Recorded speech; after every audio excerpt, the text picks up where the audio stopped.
అందరికీ వందనములు. 1 ఇయర్‌లో మనం ఈ విధంగా బైబిల్ చదవాలి. జనవరి మాసంలో మనం చదవలసిన బైబిల్ యొక్క అధ్యయనములు మరియు ఫిబ్రవరి మాసంలో మనం చదవలసిన బైబిల్ యొక్క పఠనములు.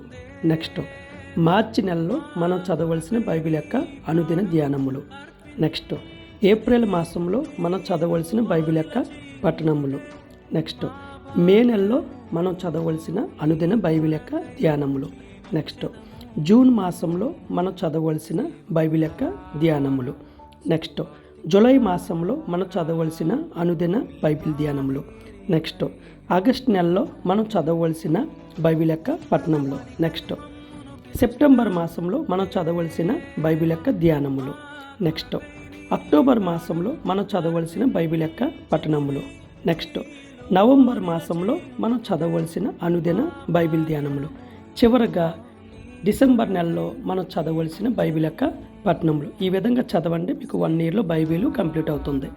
మరియు ఆదివారము చక్కగా మనకి లైవ్ సర్వీస్ జరుగుతుంది. ప్రతి ఆదివారము సాయంత్రం 4 గంటల నుంచి 6 గంటల వరకు తాళ్ళపూడి యొక్క చర్చిలో ప్రతి నెల 2వ శనివారం యవనస్తుల కూడిక కూడా నిర్వహిస్తున్నాం. పాలు పొందండి, దేవుని యొక్క దీవెనలు పొందండి. అనేక మంది పాలు పంచుకొని వారి యొక్క జీవితాలను మార్చుకుని దేవుని యొద్దకు నడిపించబడుతున్నారు. God bless you. అలాగే మన ఛానల్ కూడా సబ్స్క్రైబ్ చేసి అనేక మందిని ఫాలోఅప్ చేయండి. దేవుడు మిమ్మల్ని దీవించును గాక.